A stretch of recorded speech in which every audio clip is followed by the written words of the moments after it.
చేస్తున్నటువంటి విద్యా వ్యతిరేక విధానానికి వ్యతిరేకంగా ఈరోజు పెద్ద ఎత్తున ఇక్కడ ధర్నా కార్యక్రమం చేపట్టడం జరిగింది. దాంట్లో ముఖ్యంగా 2010 కంటే ముందు నియామకమైనటువంటి ఉపాధ్యాయులని టెట్టు నుంచి మినహాయించాలని కోరుతా ఉంటే వాళ్ళు పట్టించుకోవట్లేదు. సుప్రీంకోర్టు ఇచ్చినటువంటి దాన్ని మరి అమెండ్ చేయాలని, మరి పార్లమెంట్లో అమెండ్ చేయాలని డిమాండ్ చేస్తాం.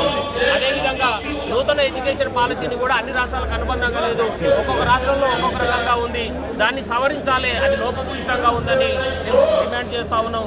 దాన్ని తప్పకుండా రద్దు చేయాలి. కొన్ని 25 సంవత్సరాలుగా సిపిఎస్ని రద్దు చేసి మరి ఓల్డ్ పెన్షన్ స్కీమ్ను పునరుద్ధరించాలని కోరుతా ఉంటే మరి రాష్ట్ర ప్రభుత్వాలు ఒక రకంగా, కేంద్ర ప్రభుత్వాలు ఒక రకంగా సిపిఎస్ని రద్దు చేసే విషయంలో మీనమేషాలు లెక్క పెడతా ఉన్నారు. అందుకోసమే సిపిఎస్ వద్దు, మాకు యూపీఎస్ కూడా వద్దు, ఓల్డ్ పెన్షన్ స్కీమే ఉండాలి.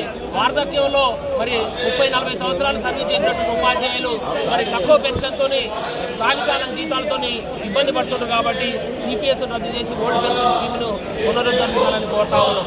అదేవిధంగా పాఠశాలలో రేషనలైజేషన్ చేసే విషయంలో కూడా మరి ప్రభుత్వ పాఠశాలను నిర్వీర్యం చేసే కోణంలో ప్రభుత్వాలు పాటుపడుతూ ఉన్నాయి.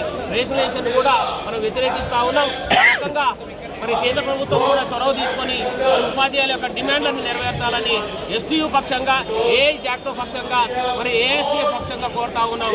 జై ఏఎస్టీయూ, జై